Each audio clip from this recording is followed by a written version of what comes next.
அனைவருக்கும் வணக்கம். இன்னைக்கு நம்ம பார்க்க போற சிறுகதை 1973 வெளியான திரு ஜெயகாந்தன் அவர்கள் எழுதின அந்தரங்கம் புனிதமானது. ஒரு நிமிஷம் இருங்க, கூப்பிடுறேன். நீங்க யார் பேசுறது என்ற கேள்வி வந்ததும் பல்லை கடித்துக் கொண்டு பதில் சொன்னான். நான் அவர் மகன் வேணு.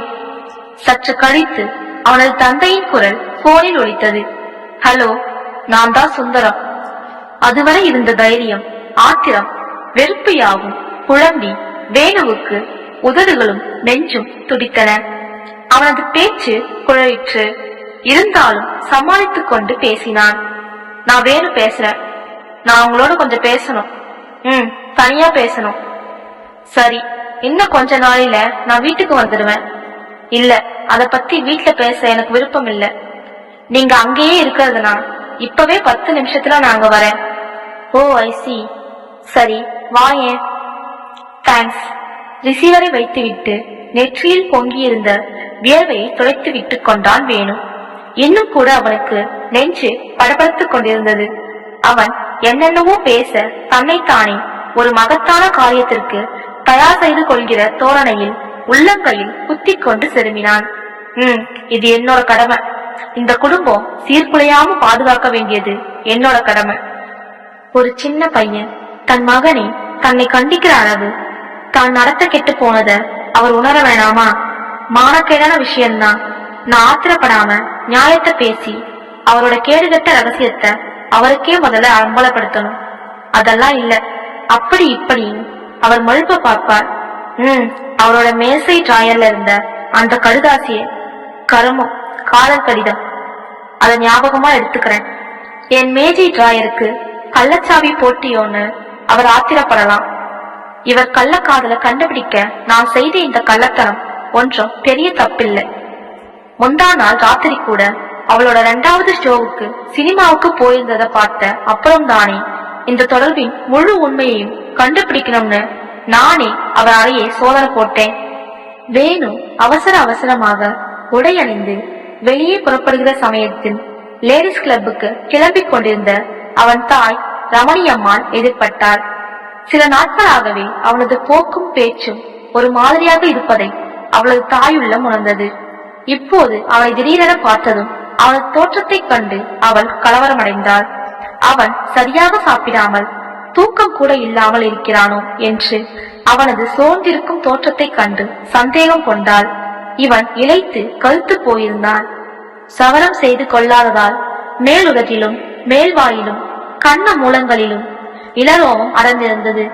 அவன் எதை குறித்தோ மிகுந்த மன உளைச்சலுக்கு ஆளாகி இருக்கிறான் என்று அவன் கண்களில் கலங்கிய சோர்விலும் கீழிமைகளுக்கடியில் பறந்திருந்த கருமையிலும் அவள் கண்டு கொண்டாள்.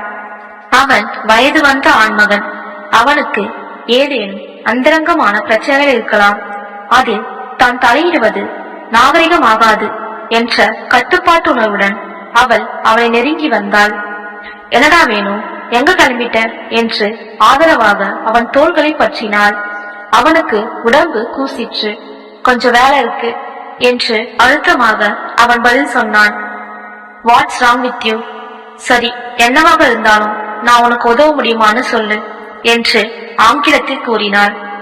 தேங்க்ஸ் என்று அவளை கடந்து போக எத்தனிக்கையில் அவனை நிறுத்தினாள் அம்மா.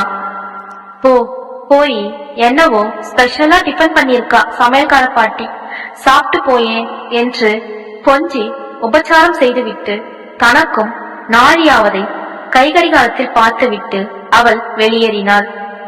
வேணு ஒரு வினாடி தலைகுனிந்து யோசித்து நின்றான். இந்த அசட்டு அம்மாவை இந்த அப்பாதான் எப்படி ஏமாற்றி துரோகம் புரிந்து கொண்டிருக்கிறார் என்று தோன்றியது வேணுவுக்கு.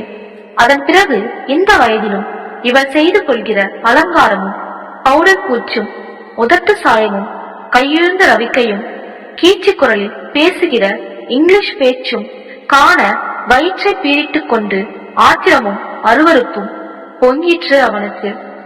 தாளில் அப்போதுதான் கான்வென்ட்டிலிருந்து வந்திருந்த அவனது 2 தம்பிகளும் 6 வயது தங்கையும் சோஃபாவில் அமர்ந்து ஷூவையும் சாக்ஸையும் கழற்றி கொண்டிருந்தனர்.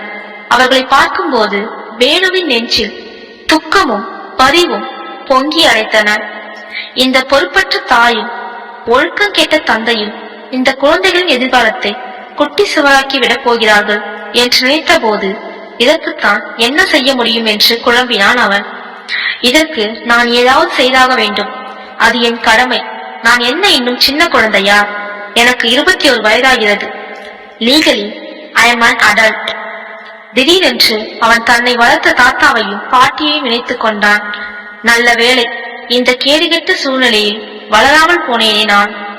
வேணுவின் தந்தை சுந்தரமும் தாய் ரமணியும் 25 வருடங்களுக்கு முன் கல்லூரியில் படித்துக் கொண்டிருந்த காலத்தில் காதலித்து திருமணம் செய்து கொண்டவர்கள்.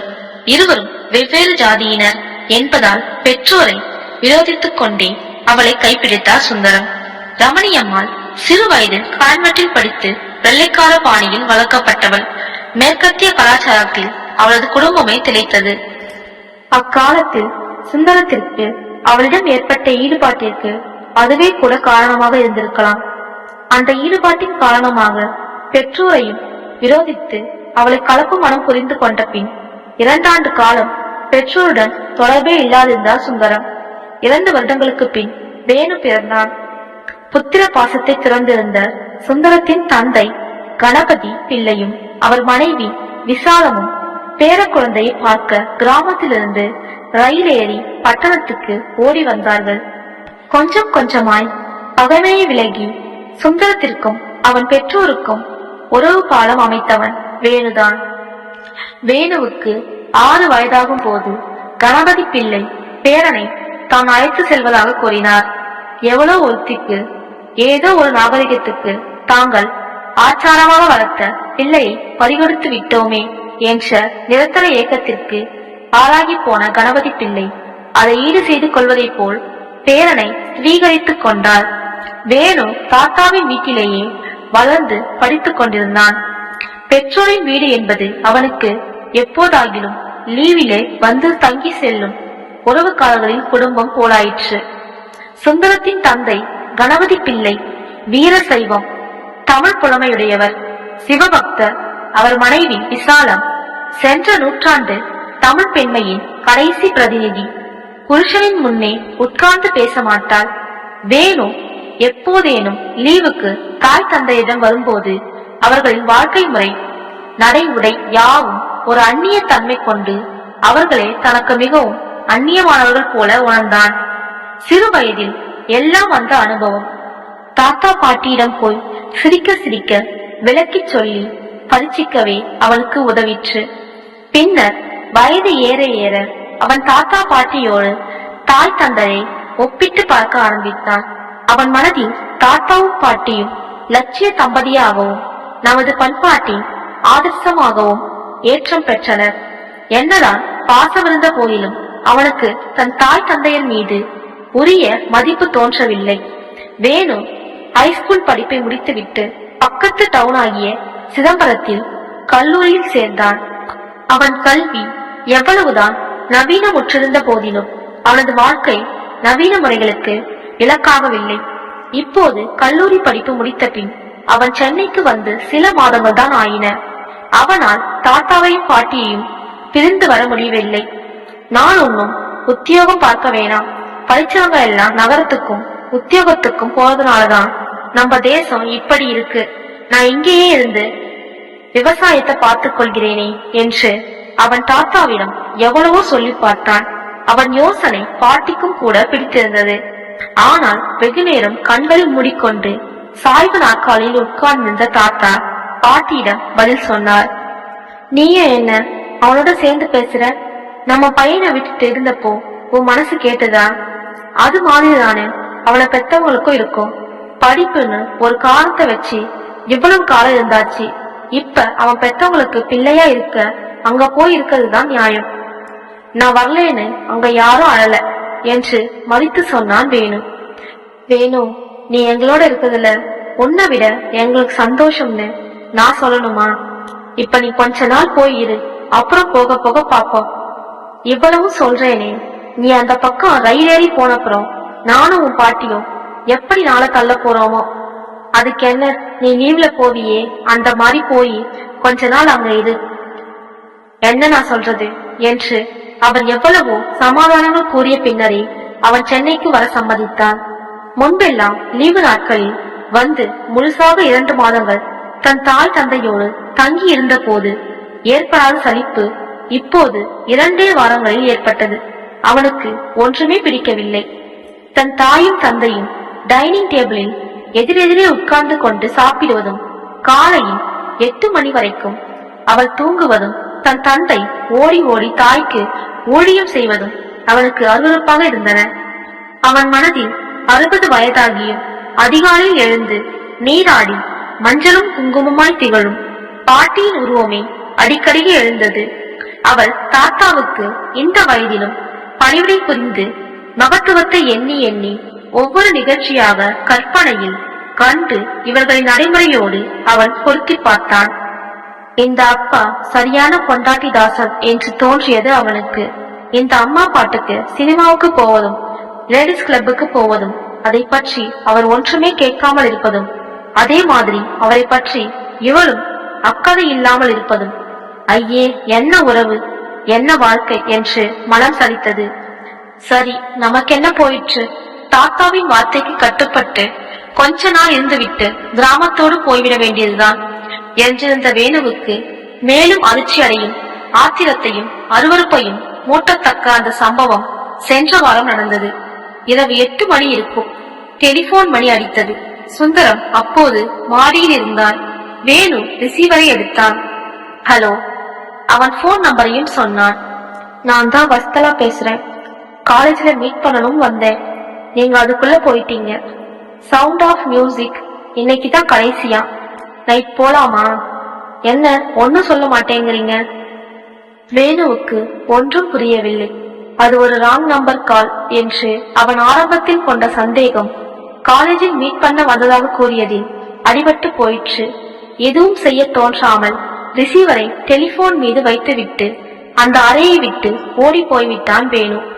பக்கத்தறையை தனிமையில் போய் உட்கார்ந்து கொண்ட வேணுவின் மனம் அலைப்பாய்ந்தது. அப்பாவை தவிர வயது வந்த ஒரு ஆணின் குரல் வேறு யாருடையதாகவும் இருக்காது என்ற தைரியத்தில் வழக்கமாக பேசுகின்ற ஒருத்தியாகத்தான் அவள், அந்த வஸ்தலா இருக்க வேண்டும் என்று அவன் உறுதியாக நம்பினான். சற்று நேரத்தில் மீண்டும் மணி அடித்தது. அடித்துக் கொண்டே இருந்தது. வேணு இருந்த இடத்தை விட்டு நகரவில்லை. மாடியிலிருந்து இறங்கி வந்த சுந்தரம் தானே போய் ரிசீவரை எடுத்தார். ஹலோ. டெலிபோன் நம்பரை சொன்னார். வேணு மௌனமாக எழுந்து சென்று டெலிபோன் இருக்கின்ற ஹாலுக்கும் அவன் இருந்த அறைக்கும் இடையே உள்ள பலகையில் காதை வைத்துக் கொண்டு உரையாடலை கவனித்தான். ஆம், ஒட்டு கேட்டான். அவன் தந்தை ஆங்கிலத்தில் சொல்லிக் கொண்டிருந்தார். இல்லையே, நான் மாடியில் இருந்தேன். It's okay, it's all right. ஒருவேளை என் மூத்த மகனா இருக்கலாம். ஆமா, அவன் ஊர்ல இருந்தான். இப்பத்தான். ஆமா. வேறு யாரும் அடல்ட் இல்லையே. சரி, நான் சமாளித்துக் கொள்கிறேன். Okay, don't worry. Oh, what are you talking? Bye. சம்பானை முடிவுகின்ற தருவாயில் வேணு அறையிலிருந்து நழுவி வெளியேறிவிட்டான். அந்த சம்பவத்துக்கு பிறகு இன்று வரை அவன் அவர் முகத்தில் விழிக்கவில்லை. ஒரே வீட்டில் இருந்தும் மிக சாமர்த்தியமாக அவர் கண்களில் படாமல் அவன் தப்பித்துக் கொண்டிருந்தான். சில நாட்களுக்கு முன் வீட்டில் யாரும் இல்லாத நேரத்தில் அவன் மாடியில் உள்ள தன் தந்தையின் தனியறையை சென்றான். தனது ஐயத்தை உறுதிப்படுத்திக் கொள்ள அவனுக்கு மேலும் சில துப்புகள் தேவைப்பட்டன. மாற்று சாவிகள் போட்டு அவரது மேசை, அலமாரி முதலியவற்றை திறந்து துருவினான். அவ்விதம் ஒரு திருடனை போல் நடந்து கொள்வதில் அவனுக்கு அவமானம் ஏதும் ஏற்படவில்லை. அதனினும் பெருத்த அவமானத்துக்கு அவனை ஆளாக்கத்தக்க சில துப்புகள் கிடைத்ததால் அந்த தனது காரியம் சரியே என்று அவன் நினைத்தான். நான் ஏன் பயப்பட வேண்டும்? தப்பு செய்கிற அப்பாவை கண்டு நான் ஏன் ஒழிய வேண்டும்? இதை பற்றி அவர் புத்தியில் உரைக்கிற மாதிரி நான் எடுத்து கூறி அவரை திருத்த வேண்டும். இது என் கடமை. எப்படி எங்கே அவரிடம் இதை பற்றி பேசுவது? வீட்டில் பேசினால் அம்மாவுக்கும் விஷயம் தெரிந்து போகுமே. அவரை வெளியில் எங்காவது சந்தித்து பேச வேண்டும். என் பேச்சை அவர் ஏற்றுக்கொள்ளாவிட்டால் அதை பற்றி பிறகு யோசிக்கலாம். முதலில் தைரியமாக இது விஷயமாய் அவரிடம் உடைத்து பேசிவிட வேண்டும் என்று இரவு பகலாக இந்த விவகாரம் குறித்து நெஞ்சு பொறுமி நினைவு குழம்பி இறுதியாக நேற்று அவன் ஒரு தீர்மானத்துக்கு வந்தான். எப்படியும் நாளைக்கு அவளிடம் நேருக்கு நேர் உடைத்து பேசிவிடுவது. இதில் நான் பயப்பட என்ன இருக்கிறது? நான் என்ன குழந்தையா? ஐ எம் அன் அடல்ட். கடற்கரையை ஒட்டி புதிதாக போடப்பட்டுள்ள உட்புற சாலையில் அந்த மோரிஸ் மைனர் காரை நிறுத்தினார் சுந்தரம். அவர் பக்கத்தில் உட்கார்ந்திருந்த வேணு முதலில் கதவை திறந்து கொண்டு கீழே இறங்கினான். அவன் பார்வை தூரத்து கடலை வெடித்தது. காற்றில் அலை பாய்ந்த வேட்டியை மடித்து கட்டிக்கொண்டு சற்று தள்ளி மணலில் போய் நின்று கொண்டான் அவன். அவன் மனதில் கடந்த 10 நிமிஷமாய் தந்தையை கல்லூரியில் சந்தித்து இங்கு வந்து சேர்ந்தது வரை எப்படி பேச்சை ஆரம்பிப்பது என்ற குழப்பம்தான் குடிக்கொண்டிருந்தது. என்னதான் தப்பு செய்திருந்தாலும் ஒரு தந்தையிடம் மகன் பேசக்கூடாத முறையில் தான் ஆத்திரத்தில் அறிவை இழந்துவிடக் கூடாது என்ற அச்சம் வேறு எழுந்தது. காரிலிருந்து இறங்கிய சுந்தரம் தனது கோட்டை கழட்டி காருக்குள் மடித்து சீட்டின் மேல் போட்டு கண்ணாடிகளை உயர்த்தி காரின் கதவுகளை பூட்டிவிட்டு வந்தார். அவன் பக்கத்தில் வந்து நின்று கைகடிகாரத்தை பார்த்து மணி 5 தான் ஆகிறது என்று அவன் காலில் படுகிற மாதிரி தானே சொல்லிக் கொண்டார் சுந்தரம். அதுதான் கூட்டத்தை காணோம் என்று வலிந்த புன்னகையுடன் அவனும் கூறினான். கடற்கரை மணலில் இன்னும் நிழல் இறங்கவில்லை. அவர்கள் இருவரும் திடீரென மௌனமாகி சற்று மணலில் கடலை நோக்கி நடந்தனர். அந்த இருவரையும் பார்க்கும் யாருக்கும் அவர்கள் தந்தையும் மகனும் என்று தோன்றாது. அண்ணனும் தம்பியும் போலவே ஆசிரியரும் மாணவனும் போலவதான் அவர்கள் இருந்தனர். முகசாயலில் இருவருக்கும் நிறைய ஒற்றுமை இருந்தது. தந்தையின் அளவே உயரம் இருந்தும் அவரை போல் சதை பற்றில்லாத அவனது உருவம் அவரை விடவும் நெறிதாய் தோன்றியது. அவன் தலை உடைந்து நடக்கையில் மணலில் அழுந்தி புதையும் தனது பாதங்களையே பார்த்தான். மனசில் இருந்த கனம் வினாடி தோறும் மிகுந்தது. நெஞ்சில் குமுறுகிற ஆத்திரம் திடீரென்று தொண்டைக்கு வந்து அடைக்கிறது. முகம் சிவந்து சிவந்து குழம்புகிறது. உதட்டை இறுக இறுக கடித்துக் கொள்கிறான். அவன் தலை நிமிர்ந்து தூரத்து கடல் அலையை விரித்த போது அவனது கண் இமைகளில் 2 கடைக்கோடியிலும் கலங்கிய கண்ணீர் வீசியடித்த காற்றால் சில்லன மேற்கடையில் பறந்து படர்கிறது. அவர் அவனை மிகுந்த ஆதரவோடு பார்த்தார். ஒருமுறை செருமினார். அவன் அவரை திரும்பி பார்த்த போது அவனை சாந்தப்படுத்தும் தோரணையில் அவர் புன்முறுவல் செய்தார். அவனது உதடுகள் துடித்தன. இங்கே உட்காரலாமா என்றார் அவர். அவன் பதில் சொல்லாமல் உட்கார்ந்து கொண்டான். எப்படி ஆரம்பிப்பது? அவன் அவர் முகத்தை வெறுத்து பார்த்ததும் பின்னந்தலை குனிந்து யோசிப்பதும் மணலில் கிறுக்குவதுமாக கொஞ்சம் நேரத்தை கழித்தான். அவன் எது குறித்து தன்னிடம் தனிமையில் பேச வந்திருக்கிறார் என்று சுந்தரம் அறிந்தே வைத்திருந்தார். அந்த டெலிபோன் கால் சம்பவத்துக்கு பிறகு இந்த 1 வாரமாய் தான் அவனை பார்க்கவே இல்லை என்ற பிரம்மை அவருக்கும் இருந்தது. எனினும் அவன் அதனால் பாதிக்கப்பட்டிருந்ததும் வயது வந்த இளைஞன் என்ற காரணத்தால் நாகரிகமாக அது விஷயமாய் ஒரு சந்திப்பை தவிர்த்து வருகிறான் என்றும் அவர் கருதியிருந்தார். ஆனால் இப்போது அது சம்பந்தமாய் அவன் மிகவும் ஆழமாக பாதிக்கப்பட்டு அது குறித்து தன்னிடம் பேசவே தயாராகி வந்திருக்கின்ற நிலைமை அவருக்கு அவ்வளவு திருப்திகரமாக இல்லை என்றாலும் ஒரு கோழை போல் அந்த சந்திப்பை தவிர்க்க முயல்வது சரியல்ல என்பதனாலேயே அவரிடம் அவர் இப்போது எதிர்பார்த்து நிற்கிறார். எனினும் அவர் தானாகவே எதுவும் பேச விரும்பவில்லை. அவன் திடீரென்று தனக்குத்தானே பேசிக் கொள்கிற மாதிரி முனகினான். ஐ எம் சாரி, இது ரொம்பவும் வெட்கப்படத்தக்க அவர்கேடான விஷயம் என்று ஆங்கிலத்தில் கூறினான். அதைத் தொடர்ந்து அவன் அவரிடம் கேட்டான், நான் எதை குறித்து சொல்கிறேன் என்று உங்களுக்கு புரிகிறதா? அவர் கொஞ்சமும் பதற்றம் இல்லாமல் புரிகிறது என்பதற்காக தலையாட்டினார். அவரது பதற்றமின்மையை கண்டபோதுதான் அவனுக்கு ஒரு ஆவேசமே வந்துவிட்டது. நீங்கள் இப்படிப்பட்ட மனிதராக இருப்பீர்கள் என்று நான் கற்பனை கூட செய்ததில்லை. அவன் உணர்ச்சி மிகுதியால் முறுக்கியறிய தனது கைகளை பிசைந்து கொண்டான். காற்றில் தலை கலைந்து பறக்க குமுறுகின்ற உள்ளத்து உணர்ச்சிகளை அடக்கிக் கொண்டு மார்பு பதைப்பதைக்க சீறி சீறி மூச்சு விட்டான். வேணு, don't be chilli.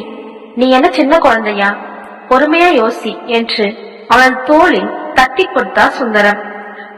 S yes, I am an adult என்று பல்லை கடித்தவாறே சொன்னான். பிறகு தொடர்ந்து ஆங்கிலத்தையே கூறினான். அந்த அந்நிய மொழியில்தான் ஒரு தகப்பனும் மகனும் இது போன்ற விஷயங்களை விவாதிக்க முடியும் என்று எண்ணினான் போலும். உங்களுக்கு அந்த டெலிபோன் சம்பவம் நினைவிருக்கிறதா? அன்றிலிருந்து உங்களை நான் கவனித்தே வருகிறேன். என்னுடைய தந்தை இப்படி ஒரு ஸ்திரீ லோகனாக இருப்பார் என்று நான் நினைத்ததே இல்லை. இது நம் குடும்பத்தை பற்றிய பிரச்சனை அல்லவா? உங்கள் வயதுக்கும் தரத்துக்கும் உகந்த செயலா இது? இந்த அம்மா இருக்கே, அது ஒரு அசடு. நீங்கள் அவங்களை வாழ்க்கை பூராவும் இப்படியே வஞ்சித்து வந்திருக்கிறீர்கள். அவன் பேசும்போது குறுக்கிடாமல் சிகரெட்டை பற்ற வைத்து புகைத்துக் கொண்டிருந்த அவர் திடீரென இப்போது இடைமறித்து சொன்னார், பிளீஸ், உன் அம்மாவை இது சம்மதமா இழுக்காத. உனது அபிப்பிராயங்கள் அது எவ்வளவு வரைமுறையும் இல்லாமல் இருந்தாலும் நீ சொல்லு, நான் கேட்கிறேன். உன் அம்மாவை இது கொண்டு வராத. உன்னை விட எனக்கு அவளை தெரியும்.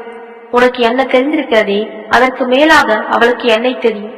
நாங்கள் 25 வருடங்கள் தாம்பத்தியம் நடத்தியவர்கள். எங்கள் இறுதி காலம் வரை ஒன்றாக வாழ்க்கை நடத்துவோம். நீ மேல சொல்லு. நீங்கள் அம்மாவை வஞ்சித்து ஏமாற்றி ஒரு போலி வாழ்க்கை வாழ்ந்து கொண்டிருக்கிறீர்கள். நீங்கள் என்னை ஏமாற்ற முடியாது. உன்னை ஏமாற்ற வேண்டிய அவசியமே எனக்கு இல்லை என்பது போல் அவர் சிரித்துக் கொண்டார். அந்த போன் நிகழ்ச்சியை மட்டும் வைத்து உங்களை பற்றி இந்த முடிவுக்கு நான் வந்துவிடவில்லை. 2வது முறை நீங்கள் போனில் பேசினீர்களே, அந்த பேச்சை நான் கேட்டுக்கொண்டுதான் இருந்தேன். அதன் பிறகு இரவு 9 மணிக்கு மேல் காரை எடுத்துக்கொண்டு ஓட்டினீர்களே, உங்கள் இருவரையும் நான் தியேட்டரிலும் பார்த்தேன். இதனால் மட்டும் ஒருவரை சந்தேகித்து விட முடியுமா? அதனால்தான் உங்கள் அறையில் புகுந்து உங்கள் மேஜை, டாயர், அலமாரி யாவற்றையும் நான் சோதித்து பார்த்தேன். உங்களின் காதல் கடிதங்கள் ஒரு ஃபைலே இருக்கிறதே, அதில் ஒன்று இதோ. அவன் ஆத்திரத்துடன் பாக்கெட்டில் இருந்து ஒரு காகிதத்தை எடுத்து அவர் மேல் விட்டெறிந்தான். பிறகு அவன் வேறு புறம் திரும்பிக் கொண்டு கண் கலங்கினான். தொண்டையில் அழுகை அடைத்தது. கடற்கரை சாலையில் நீர விளக்குகள் எரிய ஆரம்பித்தன. மணல்வெளியில் ஜனக்கும்பல் குழுமி இருந்தது. ஒரு சிறு கும்பல் அவர்களை நோக்கி வந்து கொண்டிருந்தது. அந்த கும்பல் அவர்களை கடந்து செல்லும் வரை அவர்கள் மௌனமாக அமர்ந்திருந்தனர். பின்னர் வேணுதான் பேச்சை ஆரம்பித்தான். நீங்கள் என்னை பெற்ற தகப்பன். உங்களுக்கு நான் இதையெல்லாம் சொல்ல வேண்டிய நிர்பந்தம் ஏற்பட்டு விட்டதை எண்ணினால் எனக்கு வருத்தமாக தான் இருக்கிறது. இனிமேலாவது நீங்கள் உங்கள் தவறுகளை திருத்திக் கொள்ள வேண்டும். அதற்காகத்தான் சொல்கிறேன். அதற்கு மேல் என்ன பேசுவது என்று புரியாமல் அவன் மௌனமானான். சுந்தரம் மௌனமாக பெருமூச்செறிந்தவாறு வானத்தை பார்த்தவாறு இருந்தார். இவனிடம் இது குறித்து தான் என்ன பேசுவது என்பதை விட என்ன பேசக்கூடாது என்பதிலேயே அவர் கவனமாக இருந்தார். அவன் திடீரென அவரை பார்த்து கேட்டான், தாத்தா சொல்லியிருக்கிறார், நீங்களும் அம்மாவும் காதலித்து கல்யாணம் செய்து கொண்டீர்கள் என்று. இந்த காதல் விவகாரங்கள் எல்லாம் கடைசியில் இப்படித்தான் ஆகுமோ என்று சிறிது குத்தலாகவும் கேலியாகவும் கேட்டு அவர் முகத்தை கூர்ந்து பார்த்தான். சுந்தரம் சிகரெட்டை புகைத்தவாறு சற்று குனிந்து தலையுடன் யோசித்தவாறு இருந்தார். ஒரு பெருமூச்சுடன் முகம் நிமிர்ந்து வேணுவை பார்த்தார். எதை பற்றியோ அவரிடம் விலக்கி பேச நினைத்து, வயது வேறு, அனுபவம் வேறு, அதிலிருந்து பெறுகின்ற முதிர்ச்சி வேறு என்று அவருக்கு தோன்றியதால் அவர் அவனுக்கு விளக்க நினைத்த விஷயத்தை விடுத்து வேறொன்றை பற்றி பேசினார். சரி, இது பற்றியெல்லாம் உன்னை பாதிக்கின்ற விஷயம் என்ன? அதை சொல்லு. அவர் இப்படி கேட்டதும் அவனுக்கு ஒரு பக்கம் கோபமும் இன்னொரு பக்கம் இந்த மனிதர் என்னதான் ஆகிவிட்டார் என்ற பரிதாபமும் ஏற்பட ஒரு சிறு புன்னகையுடன் சொல்ல ஆரம்பித்தான். அப்பா, நீங்க ஒரு ப்ரொஃபசர், கௌரவமான குடும்பத்தில் பிறந்தவர், 4 குழந்தைகளின் தந்தை. இத்தனை வயதுக்கு மேல் நீங்கள் ஒரு விழலை போல் திரிவதனால் உங்கள் குடும்ப அந்தஸ்து, சமூக அந்தஸ்து இவை யாவும் சீர்குலைந்து விடுகிறதே என்று உங்களின் வயது வந்த மகன் கவலைப்படுவது தப்பு என்கிறீர்களா? அதில் அவனுக்கு சம்பந்தம் இல்லை என்கிறீர்களா? அவன் பேசும்போது அவர் மகனின் முகத்தை நேருக்கு நேர் கூர்ந்து பார்த்தார். அவன் முகத்தில் ஒரு பக்கம் வெளிச்சமும் மறுபக்கம் இருளும் படர்ந்திருந்த போதிலும் தன் முகத்தை நேருக்கு நேர் பார்க்க முடியாமல் அவருடைய பார்வை 4 புறமும் அலைவதை அவரால் கவனிக்க முடிந்தது. வேணு, நீ வயது வந்தவன் என்று சொல்கிறாய். அது உண்மையும் கூட. ஆனால் வயது வந்த ஒரு மனிதனுக்குரிய வளர்ச்சியை உன்னிடம் காணோமே. முதலில் ஒரு தகப்பன் என்ற முறையில் என்னுடைய பர்சனல் விவகாரங்களை, அந்தரங்க விவகாரங்களை உன்னிடம் பரிமாறிக்கொள்வது அவசியம் என்று எனக்கு தோன்றவில்லை. நீ எனது சமூக அந்தஸ்து, குடும்ப அந்தஸ்து முதலியவை பற்றி கவலைப்படுவதாக சொல்கிறாய். ரொம்ப நல்லது.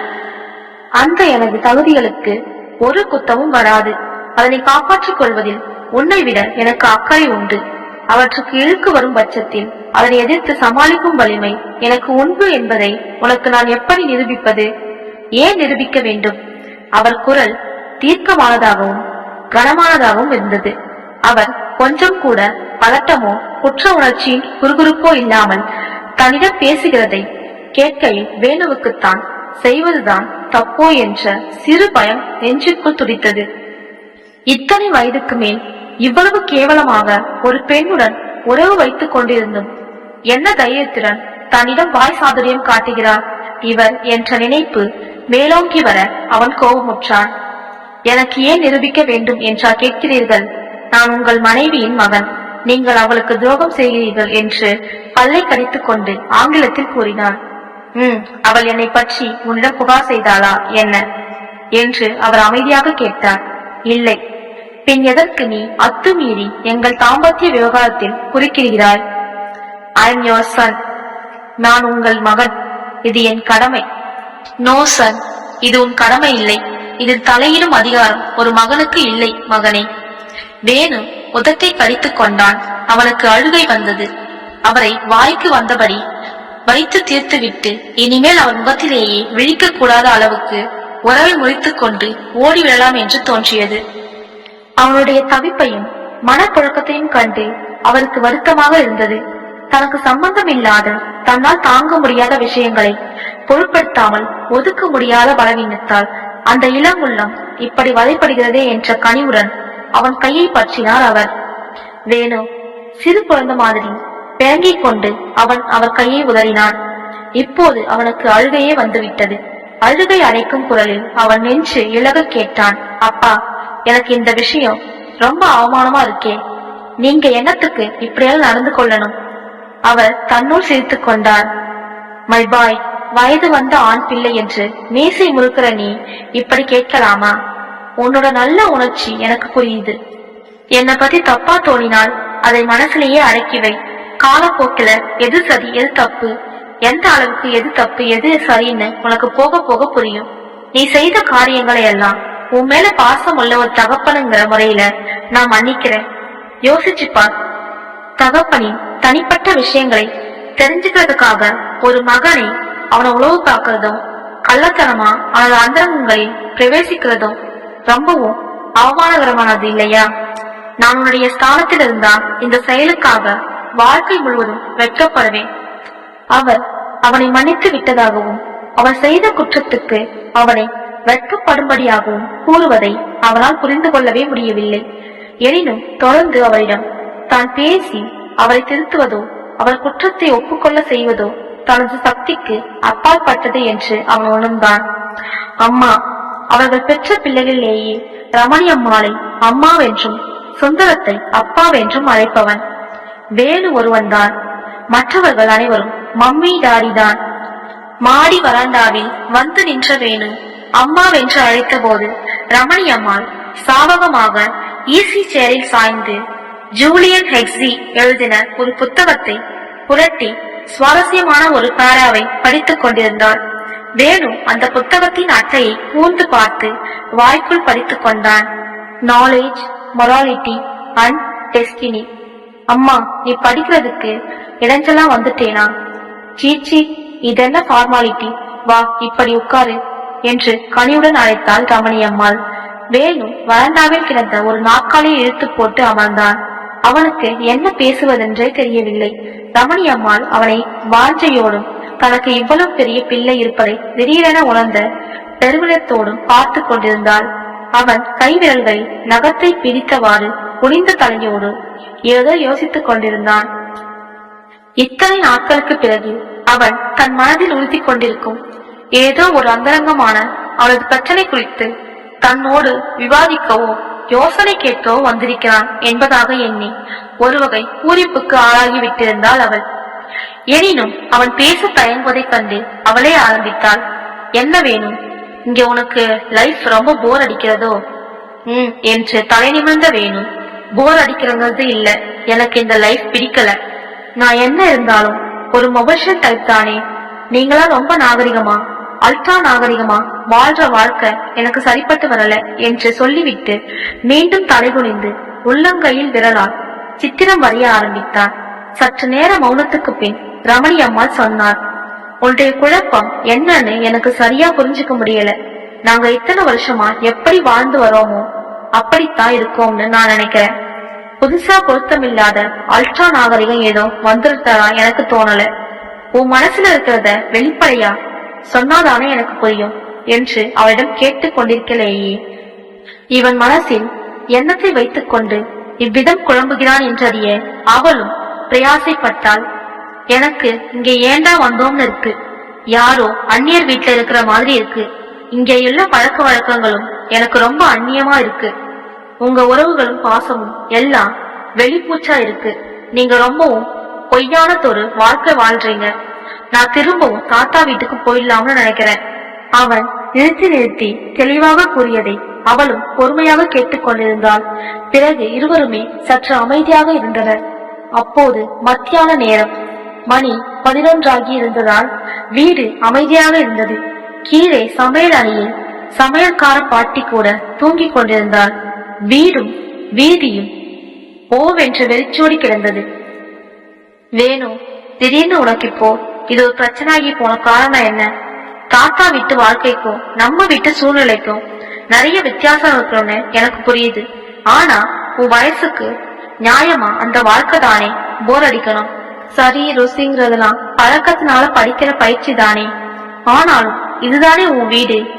உனக்கு பிடிச்ச மாதிரி நீங்க வாழ்றதை யாராவது தடுக்கிறாங்களா என்ன? எது இருந்தாலும் இல்லைனாலும் இன்னொருத்த சுதந்திரத்துல மற்றவர் தலையிடுறத அதிகாரம் பண்ற ஆட்டி படைக்கிற போக்கு மட்டும் நம்ம வீட்டுல யாருக்கும் கிடையாது.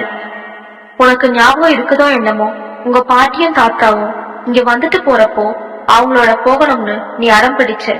அவங்களுக்கும் உன்னை கூட்டிட்டு போய் வச்சுக்கணும்னு ஆசை. உன் ஆசைக்காக தான் மனசொப்பி அனுப்புனேன். அந்த அளவுக்கு இந்த வீட்டுல குழந்தைகள் சுதந்திரத்துக்கு கூட அவ்வளவு மதிப்பு என்னைக்கும் உண்டு. உனக்கும் இங்க உன் உறுப்புப்படி இருக்குதுல, என்ன தடை? சொல்லு வேணும் என்று முகத்தை பார்த்த போது அவன் மௌனமாக அவளை வெறுத்து பார்த்தான். அதனால உனக்கு ஊருக்கே போகிறதுக்கு வேற ஏதோ காரணம் இருக்கும்னு எனக்கு தோணுது.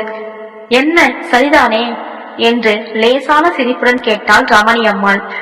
ஆமா, வேற காரணம் இருக்கு என்று கூறி தன் மனதுக்குள் கிடந்து அரிக்கும் தந்தையை பற்றிய உண்மைகளை அவளிடம் கூறுவதற்கு வார்த்தைகள் கிடைக்காமல் அவன் தவித்தான்.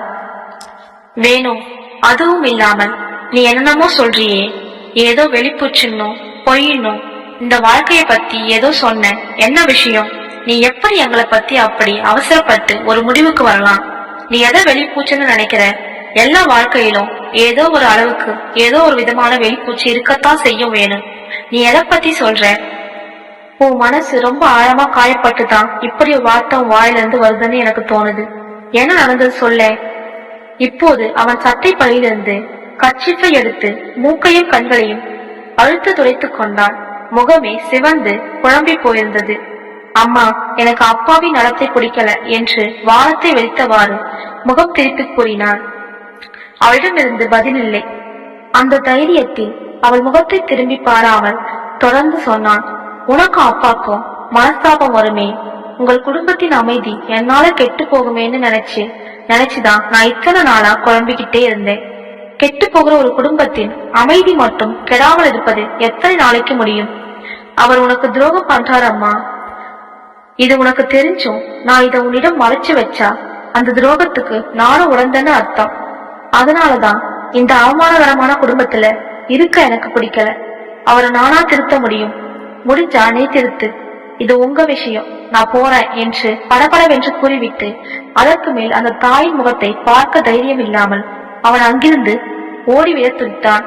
அவன் மனசில் அவள் அழுவாளோ, அழுது கொண்டே அவளை பற்றி குத்தி குறைத்து எதையாவது கேட்பாளோ, ஆத்திரப்பட்டு அந்த துரோகம் இழைத்த கணவனை சவிப்பாளோ, தான் பல காலம் சந்தேகப்பட்டு மனசில் வைத்திருந்த விஷயம் மகன் வரைக்கும் தெரிந்துவிட்டதே என்று அவமானத்தால் சாம்பி விடுவாளோ என்று அஞ்சியே ஒரு குற்றவாளி மாதிரி அவன் அவளிடமிருந்து தப்பியோட எத்தனித்தான்.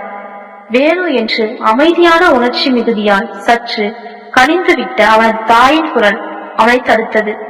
அவள் முகத்தில் தான் எதிர்பார்த்த எந்த குறையும் இல்லாமல் அவள் மிகுந்த கனிவுடன் பொன்னகை காட்டி உட்காரு என்றதும் நாற்காலிலிருந்து எழுந்து வேணு மீண்டும் உட்கார்ந்தான். நீ ஏதோ உன் வாழ்க்கை சம்பந்தப்பட்ட பிரச்சனை எதையோ பேச போறேன்னு நான் நினைச்சேன். அப்பாவை பத்திய பிரச்சனையா அது? நல்ல வேடிக்கை என்று அவள் கசிந்து சிரித்தாள். அப்படின்னா உனக்கு ஏற்கனவே அதை பத்தி எல்லாம் தெரியுமா என்று முனவுவது போல் கேட்டான் அவன். நான் அதை பத்தி எல்லாம் தெரிஞ்சுக்க விரும்புவதில்லை வேணும் என்று ஆழ்ந்த சிந்தனையுடன் கூறினாள் அவள். அவள் தொடர்ந்து சொன்னாள், இதோ பார், அவர் உன் அப்பாங்கிறது எவ்வளவு உண்மையோ, என் புருஷங்கிறது எவ்வளவு உண்மையோ அவ்வளவு உண்மை அவள் ப்ரொஃபஸர்ங்கிறதும். அவள் ஒரு பெரிய அறிவாளி, படிப்பாளி, சமூக அந்தஸ்து மிக்கிறவங்கதும் இல்லையா? அவன் ஒன்றும் பதில் சொல்லவில்லை. அவளே சொன்னாள், நீ எதுக்காகவெல்லாம் உன் அப்பாவை நினைச்சு பெருமைப்படலாமோ அதையெல்லாம் விட்டுட்டு எதை பத்தி உனக்கு முழுசா தெரியாதோ, எது ரொம்பவும் அந்தரங்கமானதோ அதை குறைஞ்சு வருத்தப்படுறதும் அவமானப்படுறதும் சரின்னு தோணுதா உனக்கு? அவன் திடீரென்று கொதித்து போய் சொன்னான், முழுசா தெரிஞ்சுதாமா பேசுறேன். I have proof. என்னால் நிரூபிக்க முடியும். அவளுக்கு வந்த போன் கால், அவர் பேசுறத நான் என் காதால கேட்டேனே. அன்னைக்கு ராத்திரி தியேட்டர்ல அதுக்காகவே போய் இந்த கண்ணால பார்த்தேனே. அவர் ரூம்ல இருக்கிற டிராயர்ல அவருக்கு வந்த லவ் லெட்டர்ஸ் ஒரு ஃபைலே இருக்கே. அவர் முகத்திலேயே அதை வீசி எரிஞ்சப்ப அவராலேயே அதை மறுக்க முடியல அம்மா. Oh, it is a shame on you. Proof இருக்கா? ப்ரூஃப் வேணும். பெரிய மனிதர்களையும் பிரபலமானவர்களையும் அவதூறு செய்யறதே தொழிலாக கொண்டிருக்க சில மஞ்சள் பத்திரிகைங்க, அவங்க கிட்டையும் அதுக்கெல்லாம் ப்ரூஃப் இருக்கும். அதுக்கெல்லாம் ப்ரூஃப் இருக்குதுன்னா அதை மஞ்சள் பத்திரிகைன்னு கௌரவமானவங்க ஒதுக்குறாங்க. அது ஒரு மனுஷனுடைய பெருமை, திறமை எல்லாத்தையும் விட்டுட்டு அவளுடைய அந்தரங்கமான பலவீனங்களை பத்தி பேசுறத ஒரு பழைப்பா வச்சிருக்கிறதுனாலேயே சமுதாயத்துக்கோ நாகரிகத்துக்கோ கேடுதானே ஒழிய லாபம் இல்லை. அதனாலதான் நாம மஞ்சள் பத்திரிகையை கண்டா அருவறுத்து ஒதுக்குறோம். இப்ப நீ பண்ணிருக்கியே, இதுக்கும் அதுக்கும் என்ன வித்தியாசம் சொல்லு? நீயும் அவங்க மாதிரிதான் ப்ரூஃப் இருக்கு என்கிற வேணும். எனக்கு உன்னை நினைச்சு ரொம்ப வருத்தமா இருக்கு. Shame. It is a shame on you என்று ரமணியம்மாள் காதுகளை பொத்தி கொண்டாள். நீ நிஜமா இப்படியெல்லாம் செய்தியா வேணும்? எவ்வளவு உயர்ந்த மனுஷனை எவ்வளவு கேவலமா நடத்திட்ட என்று கூறுகையில் உடலும் மனமும் அவளுக்கு பதறின. இவள் என்ன மனுஷி, இவள் என்ன மனைவி என்று புரியாமல் திகைத்தான் வேணும். அம்மா, உன்னுடைய நல்லதுக்கும் இந்த குடும்பத்தோட நன்மைக்கும் தான் தப்புன்னு தெரிஞ்சும் நான் அவள் விஷயத்துல அப்படி நடந்துகிட்டேன் என்று அவளுடைய நிலையை பார்த்து அவன் சமாதானம் கூற முயன்றான். வேணு, எனக்கு ரொம்ப வருத்தமா இருக்குடா. அவளை நினைச்சு இல்ல, உன்னை பாக்குறப்போ எனக்கு ரொம்ப வருத்தமா இருக்குடா. நீ அப்படி நடந்துக்கலாமா? ஒரு தகப்பன் கிட்ட ஒரு மகன், ஐயோ என்னால கற்பனை செய்து பார்க்க கூட முடியல வேணும். அவர் உனக்கு துரோகம் செய்யறான்னு தெரிஞ்சோம். இட் இஸ் மை ப்ராப்ளம் என்று அவள் இடைமறித்து கூவினாள். அது ஏன் விவகாரம்? உனக்கு எங்க தாம்பத்தியம் பற்றிய அந்தரங்கத்தில் தலையிட என்ன உரிமை என்று அலுவலத்து உடல் சிலிர்த்தாள். சொல்றேன் கேள், நாங்க 25 வருஷமா அமைதியா வாழ்ந்திருக்கோம். கடைசி வரைக்கும் அப்படியே வாழ்வோம். அதனால்தான் அந்த அமைதியை, அந்த சந்தோஷத்தை கெடுக்கிற எந்த விஷயத்திலையும் நான் தலையிட விரும்புறதில்லை. எனக்கும் லேசா தெரியும். அதனால என்னை விட அவருக்கு இனிய துணை யாரும் இருக்க முடியாது. நீ சொல்றியே, அதை பத்தி எனக்கு மனசுக்குள்ள ஆழ்ந்த வருத்தம் உண்டுதான். இத சொல்லும் போது எவ்வளவு அடங்கியும் அடங்காமல் அவளது இதயத்தில் பாறையாய் ரகசியமாய் கனிந்து கிடக்கும் ஒரு ஆழ்ந்த துயரம் உருகிற்று.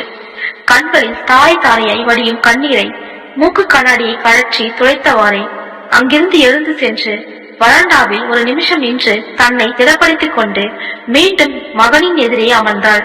வேணு, நீ நினைக்கிற மாதிரி வாழ்க்கை அவ்வளவு சிம்பிள் இல்லடா. அது ரொம்ப சிக்கலானது, குழப்பமானது வேணும். அந்த சிக்கலிலும் அந்த குழப்பத்திலும் எப்படி ஒரு குடும்பத்தை அமைதியாகவும் சந்தோஷமாகவும் நடத்துகிறது தான் வாழ்க்கை கலை.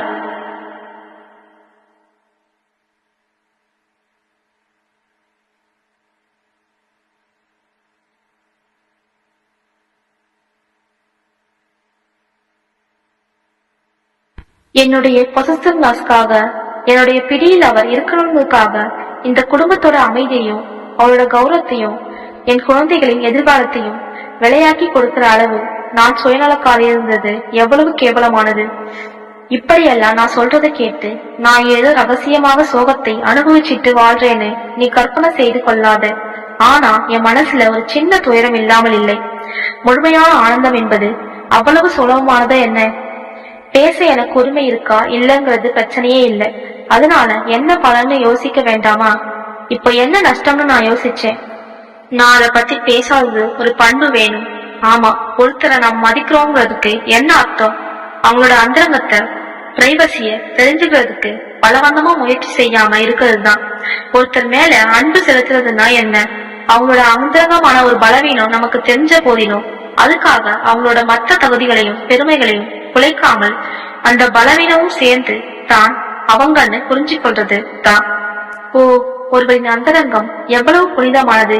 இதுல இன்னொரு இரண்டாவது நபரின் பிரவேசம், அது யாரா இருந்தாலும் ரொம்ப காட்டு விளையாடித்தனமானது, அசிங்கமானது. அம்மா, நீ அவரோட மனைவி. So what? அந்த உரிமையை நான் துஷ்பிரயோகம் செஞ்சா அந்த உரிமையை எனக்கு மறுக்கப்படலாம் இல்லையா?